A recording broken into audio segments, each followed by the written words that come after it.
Yes, varmt välkommen ska just du vara tillbaka till dels Ung Driven-kanalen men även lär dig saker som du inte lärde dig i skolan tillsammans med mig, Samuel Attevall.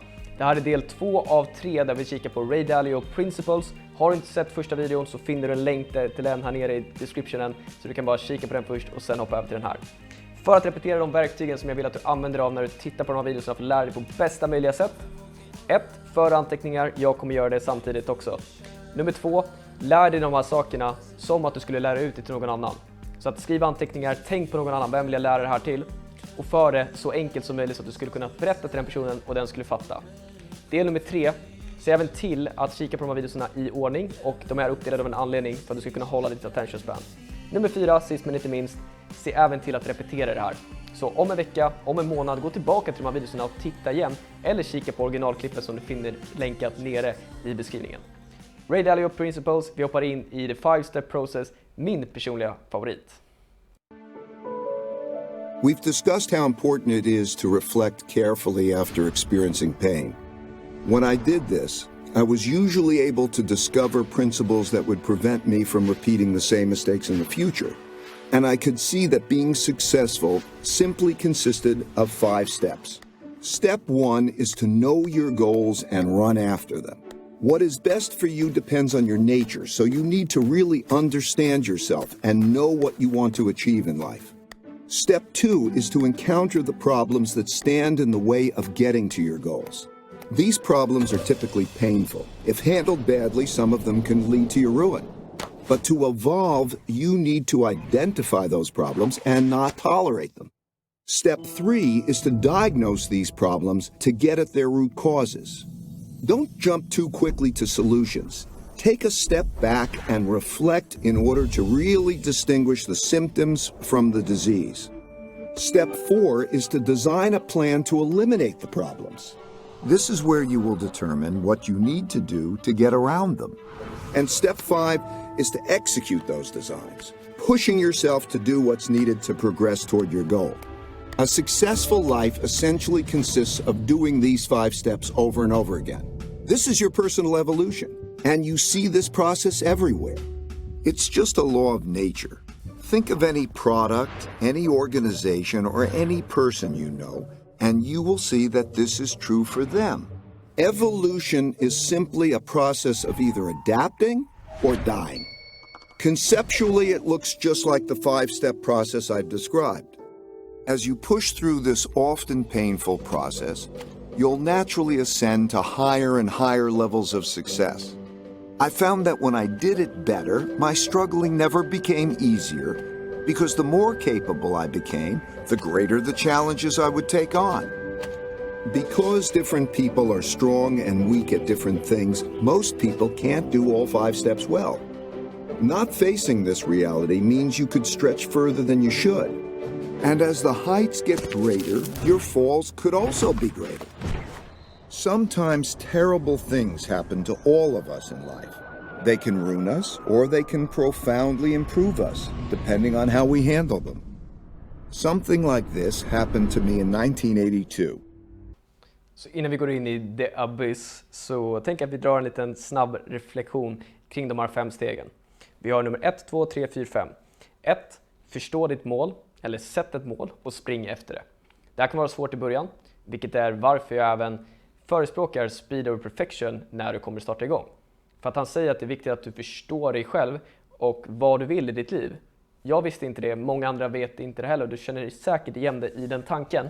Så vad är det bästa du kan göra? Jo, börja springa åt ett håll och sen för fram den här evolutionen för att förfina hur du förstår dig själv och vad du vill göra.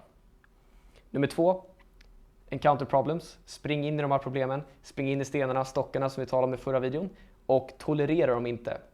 Identifiera dem men tolerera dem inte. De ska inte vara där, vi ska lösa dem. Steg nummer 3. Diagnosera de här problemen. Hur gör du det? Jo, genom reflektion och exempelvis verktyg som meditation. Viktigt är att inte hoppa för snabbt utan se till att ta dig tiden att försöka förstå det här problemet så mycket som möjligt så att du vet vad du ska fokusera på. Annars är det lätt att man hoppar till någonting och lägger fokus på det, men det är inte själva problemet utan det är bara någonting som skriker mer och tar mer attention än det faktiska problemet. Steg nummer 4. Designa en plan för hur du ska kunna övervinna det här problemet, den här bossen, den här stenen, den här stocken som ligger där i vattnet. Hur ska du ta dig runt den och hur kan du använda den planen för att inte springa in i den här stenen och stocken igen? Steg nummer 5. Execute. Ta action på det. Testa din plan. Ibland är det så att den inte funkar. Vad gör du då? Jo, du börjar om från 1:an. Kör hela vägen ner till 5:an igen. Ibland är det så att du hittat en lösning. Och ju längre du gör det här, ju mer principer, ju mer lärdomar, ju mer verktyg bygger du upp. Ju lättare blir det att repetera processen. Viktiga disclaimers, som man även pratar om här, Ray, är att det här är en väldigt smärtsam process. Och du kommer inte kunna ta dig igenom den här om du inte accepterar verkligheten, att den är smärtsam. Den här kan göra jäkligt ont ibland, men det behöver den göra också. That's life. Så det kommer göra ont. Och ett väldigt vanligt missförstånd som jag själv hade i början, en förutfattad mening om livet, är att ju bättre det går för dig, ju mindre problem får du. Nej, det kan till och med vara så att du får mer problem, men de problemen är oftast roligare, mer exciting, mer impactful problem än de du hade tidigare. Till en början hade jag ett problem att jag inte kom upp ur sängen. För ett år sedan kanske jag hade problem med att jag skulle skriva 100 000-tals kronors kontrakt och jag tyckte det var jobbigt. I år kanske jag har problem med att, jag vet inte vad, men det förstår processen. Det blir roligare, mer exciting problem och du lär dig mycket mer från dem. De är fortfarande smärtsamma, men du bygger ett större liv. Vanligt här också är att jag kommer snacka om det tidigare, har våra blind spots så att vi vill göra allting själva. Vissa människor är bra på vissa saker. Så ibland så är det vanligt att man ser sig själv som att jag ska klara allt. Men eftersom att vissa människor är bra på olika saker så kan också en väldigt bra fördel vara att samarbeta med människor som är bra på de olika sakerna. Som jag talade om i början. Förstå vad du själv är grym på och förstå vad du inte är bra på. Det är till och med viktigare. Och sätta in människor på de ställena som kan hjälpa dig för dig framåt. Och varför är det här viktigt? Jo, för att ju längre upp du kommer på det här berget, den här stegen mot dit du vill, ju längre fall är det neråt också. Och det är det vi kommer komma in i lite nu med The Abyss. We progress forward or spiral downward depends on whether or not we're willing to face the failure objectively and make the right decisions to turn the loop upward again. Something terrible happened to me in 1982 when I bet everything on a depression that never came. The period between 1979 and 1982 was one of extreme turbulence for the global economy, the markets, and for me. And I believed that the U.S. economy, with the world economy tied to it, was headed toward a catastrophe. This view was extremely controversial. I wanted the great upside and very publicly took a big risk and was wrong, dead wrong. After a delay, the stock market began a big bull market that lasted 18 years, and the U.S. economy enjoyed the greatest growth period in its history. This experience was like a blow to my head with a baseball bat. I had to cut my losses so that my company, Bridgewater, was left with one employee, me. I was so broke I had to borrow $4,000 from my dad to pay my bills. But even worse was having to let go the people I cared so much about. I wondered whether I should give up my dream of working for myself and play it safe by working for someone else in a job that would require me to put on a tie and commute every day. Though I knew that for me, taking less risk would mean having a less great life. Being so wrong, and especially being so publicly wrong, was painfully humbling. I am still shocked and embarrassed by how arrogant I was in being totally confident in a totally incorrect view. Though I'd been right much more than I'd been wrong, I had let one bad bet erase all my good ones. I thought very hard about the relationship between risk and reward and how to manage them. But I couldn't see a path forward that would give me the rewards I wanted without unacceptable risk. This kind of experience happens to everyone. It will happen to you. You will lose something or someone you think you can't live without, or you will suffer a terrible illness or injury, or your career will fall apart before your eyes. You might think that your life is ruined and that there's no way to go forward, but it will pass. I assure you that there is always a best path forward, and you probably just don't see it yet. You just have to reflect well to find it. You have to embrace your reality. Så det är abyss. Vi alla känner säkert igen oss i det Ray Dalio talar om här. Det vill säga när vi möter någonting som bara känns som att allting går åt helvete för oss. Och det är antingen så att den här spiralen fortsätter neråt eller att vi lyckas ta oss ur den spiralen och spika uppåt igen. Det vill säga fortsätta framåt. Och lite det vi lär oss ifrån den här delen. Och det beror på ifall vi vågar möta verkligheten, det vill säga det här misstaget eller det snedsteg vi har tagit med objektiva ögon och se den. Eller om vi bara blundar för det och fortsätter ner i den här spiralen. En lite rolig sak att ta från just den här delen också, att bara tänka på Ray Dalio, som jag sa i första videon, är idag god för över 20 miljarder dollar. Under den här tiden när han mötte den här failuren så fick han låna $4,000 av sin pappa.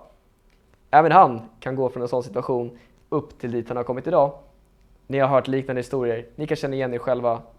Det finns alltid en ljusare väg att gå och det beror på hur mycket du vågar möta verkligheten, hur mycket du vågar reflektera kring den situationen och börja öppna ögonen och se den bästa vägen framåt. Så att det viktiga jag tar med mig från den här lilla snutten, det absolut viktigaste, är att jag möter verkligheten, jag vet att jag kommer kanske stöta på stora ekonomiska problem, jag vet att jag kanske kommer förlora någonting eller någon som jag tycker om, jag vet att verkligheten, livet kommer planeras ut framför mig och att det alltid kommer finnas de bästa valen att ta från de situationerna och en väg framåt. Hur kommer jag komma till det valet?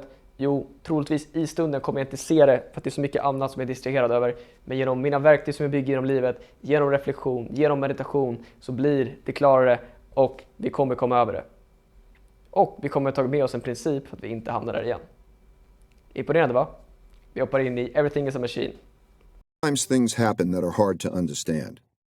Life often feels so difficult and complicated. It's too much to take in all at once. My deep pain led me to reflect deeply on my circumstances. It also led me to reflect on nature because it provides a guide for what's true. So I thought a lot about how things work, which helped to put me and my own circumstances in perspective. I saw that at the Big Bang, all the laws and forces of the universe were created and propelled forward, interacting with each other as a perpetual motion machine, in which all the bits and pieces coalesce into machines that work for a while, fall apart, and then coalesce into new machines. This goes on into eternity. I saw that everything is a machine. The structure and evolution of galaxies, the formation of our own solar system, the makeup of Earth's geography and ecosystems, our economies and markets, and each of us.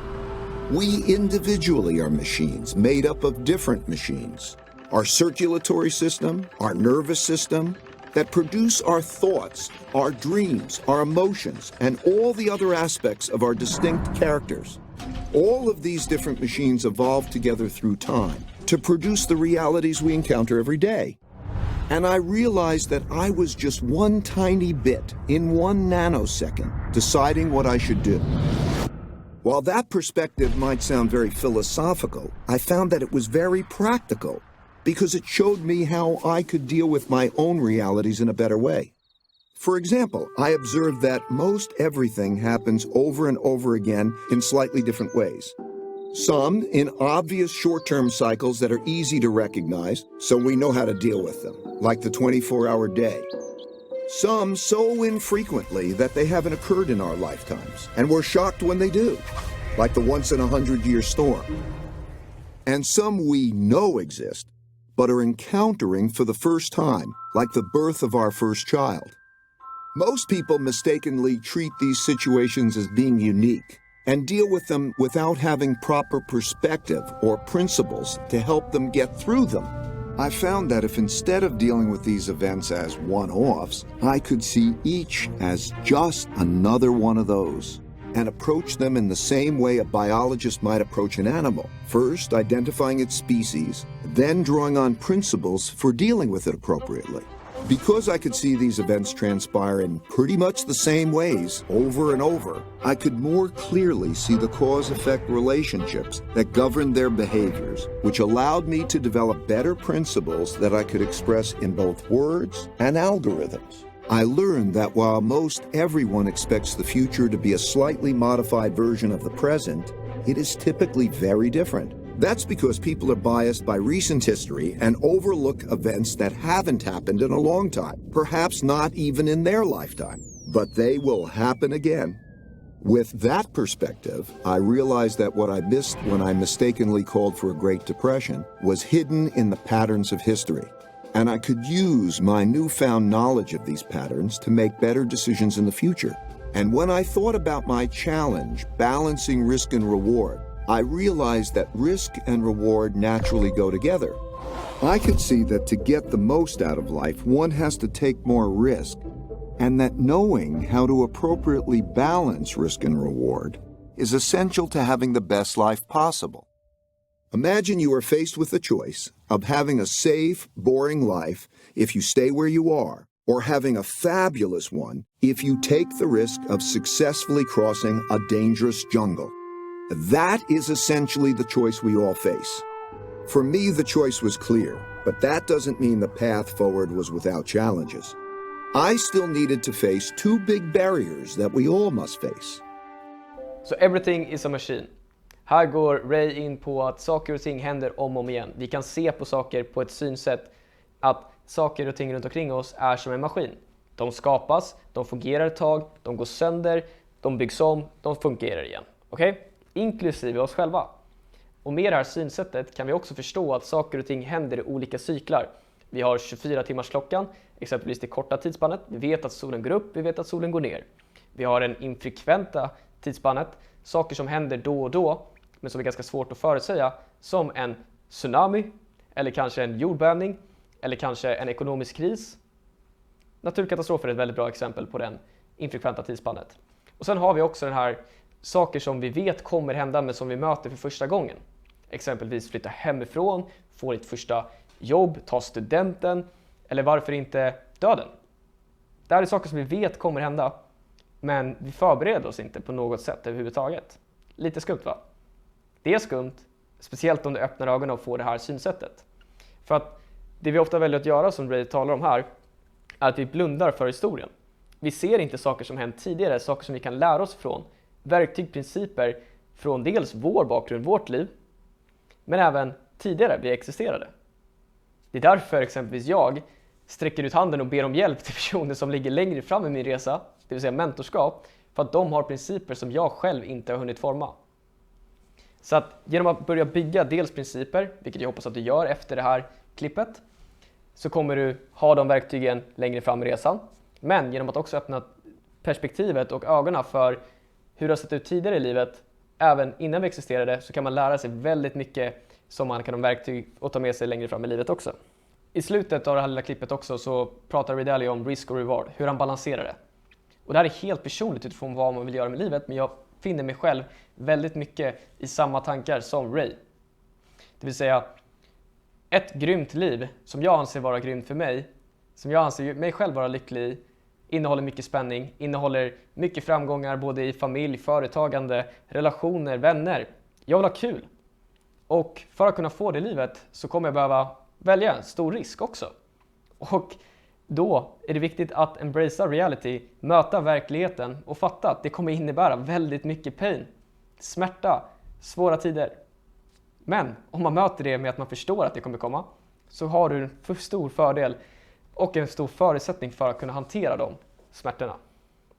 Vi hoppar in i den sista delen för det här avsnittet, your two biggest barriers. Och kom ihåg, ta anteckningar, jag påminner en gång till, och dela dem i kommentarerna. Jag går in och läser dem och reflekterar med dig. Det är det jag älskar mest. Two biggest barriers. I can't tell you which path in life is best for you because I don't know how important it is for you to achieve big goals relative to how important it is for you to avoid the pains required to get them. This is the courage I spoke of earlier, and we each have to feel these things out for ourselves. After my big mistake in calling for a depression, I had come to one of life's forks in the road, as we all do. If I made the choice to take a normal job and play it safe, I would have ended up with a very different life than the one I had. But as long as I could pay the rent, put food on the table, and educate my kids, The only choice for me was to risk crossing the jungle in pursuit of the best life possible. My big mistake in betting on a depression gave me a healthy fear of being wrong. In other words, it gave me deep humility, which was exactly what I needed. At the same time, it didn't stop me from aggressively going after the things I wanted. To succeed, I needed to see more than I alone could see. But standing in my way of doing that were the two biggest barriers everyone faces: our ego and blind spot barriers. These barriers exist because of how our brains work. First, let's explore the ego barrier. When I refer to your ego barrier, I'm talking about the parts of your brain that prevent you from acknowledging your weaknesses objectively so that you can figure out how to deal with them. Your deepest seated needs and fears reside in areas of your brain that control your emotions and are not accessible to your higher level conscious awareness. And because our need to be right can be more important than our need to find out what's true, we like to believe our own opinions without properly stress testing them. We especially don't like to look at our mistakes and weaknesses. We are instinctively prone to react to explorations of them as though they're attacks. We get angry, even though it would be more logical for us to be open to feedback from others. This leads to our making inferior decisions, learning less, and falling short of our potentials. The second is the blind spot barrier. Everyone has blind spots. The blind spot barrier is when a person believes he or she can see everything. But it's a simple fact that no one alone can see a complete picture of reality. Naturally, people can't appreciate what they can't see.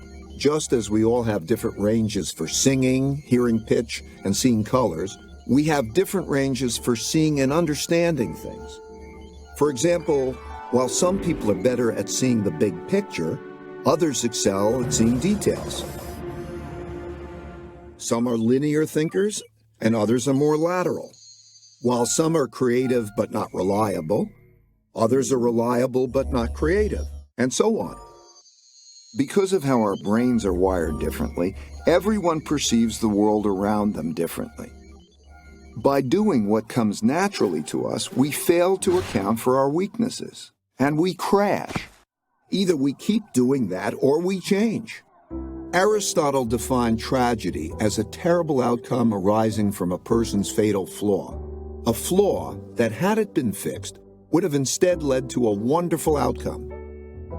In my opinion, these two barriers are the main impediments that get in the way of good decision making. Two biggest barriers. De två största murarna som vi har framför våra ögon i våra hjärnor som hindrar oss från att nå det vi vill nå. Och där först och främst är det viktigt att definiera, som vi har diskuterat förut, vad vill du nå? Hur vill du att ditt liv ska planeras ut? Och här gäller det att ha ett hälsosamt perspektiv på risk och reward och hälsosamt perspektiv på hur mycket villig du är att ta fel och göra misstag också. För att det viktigaste är att du inte, som vi talade om i senaste videon, hamnar i den här nedåtgående spiralen och ruinerar dig själv.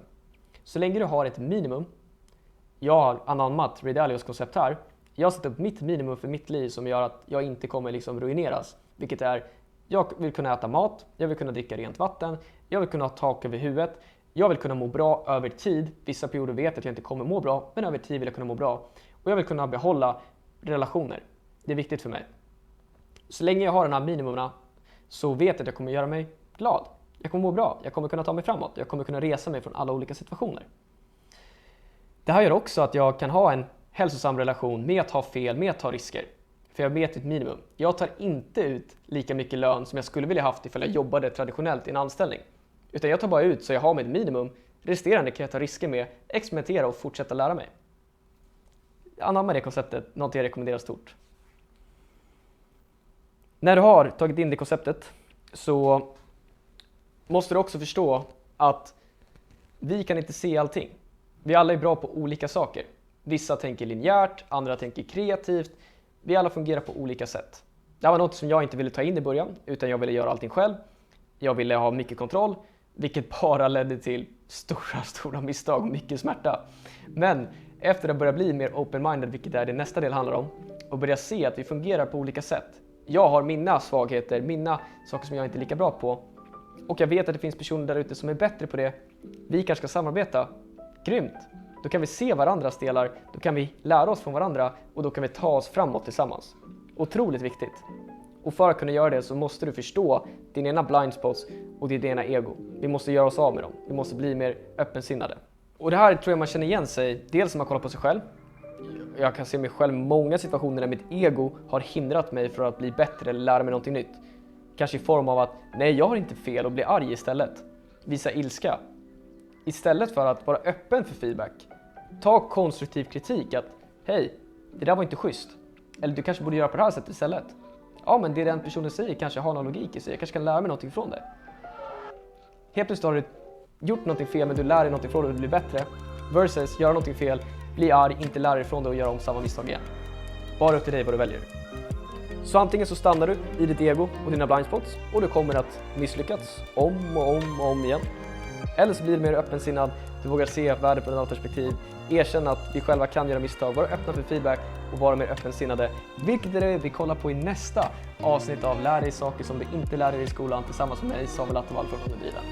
Så jag hoppas verkligen att du tyckte om det här lilla testpilotavsnitten som vi gör just nu. Och kom ihåg, dela dina anteckningar, dina reflektioner, de viktigaste key takeaways som du fick från den här episoden i kommentarerna, så gå in och läser dem och kikar vad jag kan lära mig från det du ser som inte jag såg i den här videon. Ha det bäst, så ses vi i nästa avsnitt.